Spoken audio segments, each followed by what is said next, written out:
الحمد لله والصلاة والسلام على رسول الله اما بعد. ډیرو قدرمندو نن چې دی د لمونځ د خشوع باره کې خبرې کوو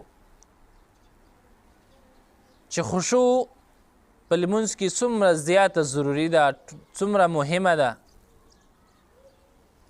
او دې لپاره کوم اسباب دي چې هغه انسان استعمال کړي او د دې په لمونځ کې خشوع او عاجزي دا پیدا شي. محترمو، لمونځ چې دی دا یو د الله سبحانه وتعالی د خوږو عبادتونه یو خوږ عبادت دی او د دین اسلام دویم رکن دی. دا خبره یاده کړئ چې هغه لمونځونه چې هغې کې خشوع نه وي، عاجزي نه وي، د هغې د قبلېدو چانس ډېر زیات کم وي. الله دې نه کړي چې مونږ په داسې حال کې الله سبحانه وتعالی ته مخامخ شو چې زموږ لمونځونه نه قبول شوي.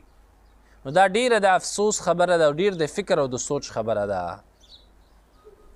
عقلمن انسان به دا فکر او دا سوچ کوي، د دې تلاش کوي چې څنګه زه په خپل لمونځ کې خشوع پیدا کړم، عاجزي پیدا کړم او دا زما لمونځ چې دی الله سبحانه وتعالی ته قابل قبول شي.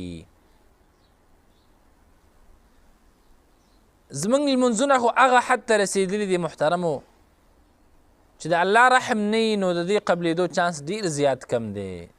په لمونځ کې ټول دنیوي فکرونه او سوچونه وي، د خپلو کپړو سره د خپلو جامو سره لوبي، اخوا دې خوا کتل، د ګیرو سره لوبي، دا ډېر زیات شوي دي زموږ په لمونځونو کې. الله دې رحم وکړي.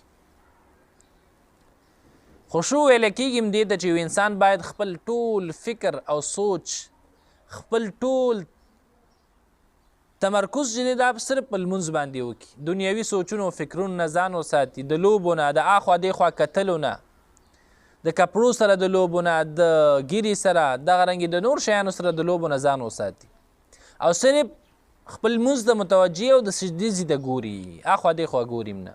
دې ته ویلی کېږي خشوع عاجزي. دې لپاره څه اسباب دي محترمو چې کله یو انسان هغه استعمال کړي نو یقینا چې د دې په لمونځ کې به عاجزي راشي، خشوع به پیدا شي. دا خشوع چې دی دا د زړه صفت دی محترمو، چې ستا دا زړه بلکل متوجي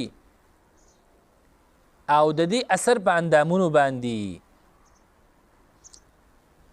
زړه چې کله متوجي نو بیا اندامونه هم هغه بلکل صحیح او په هغه ځای کې استعمالیږي چې کومل د استعمالول پکاري. فکر او سوچ دا به د لمونځ نه بهر نه وي، دنیوي سوچونه او فکرونه به د ذهن ته نه راځي، خپلو کپړو سره به لوبې نه کوي، اخوا دېخوا به ګوري نه، خو چې کله دې زړه برابري دا هله کېږي. نو محترمو، اولنی سبب چې دی هغه چې کله یو انسان مونځ کوي نو باید هغه دا فکر او دا سوچ وکړي چې شاید دا زما اخرنی لمونځ شي. نو دې لمونځ کې به څومره خوند دي، دا به څومره په عاجزۍ سره او څومره په خشوع سره خپل رب ته ولاړي و هغې نه به دعاګانې کوي. نو باید موږ دا فکر او دا سوچ وکړو د لمونځ نه مخکې چې شاید دا زموږ اخرنی لمونځ شي.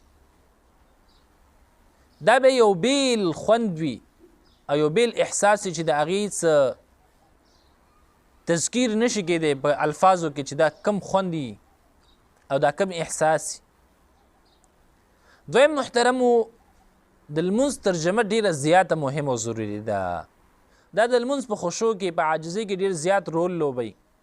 چې کله یو انسان د لمونځ په ترجمه باندې پوهیږي، په معنا یې پوهیږي او دا الله سبحانه وتعالی ته ودرېږي او دا په دې لمونځ کې چې دی سوچ او فکر کوي، په دې معنا کې د الفاظ وي او دې معنا ته د دې سوچ او ذهن ځي او فکر ځي او دا پوهېږي زه څه ویم، زه کومې دعاګانې ویم، تسبیح ویم. نو بیا د انسان فکر او سوچ ډېر نه ځي د لمونځ نه اخوا. شیطان چې دی دا ډېر نشي دوکه کولی او چې کله د یو انسان لمونځ ترجمه نه زده، په معنا یې نه پوهېږي او تش الفاظ یاد کړي وي، نو بیا دا انسان شیطان ډېر زر چې دی د لمونځ نه یې وباسلی شي او نور فکرونه، دنیوي فکرونه او سوچونه ورته راچوي او په دې کې مصروفه کوي.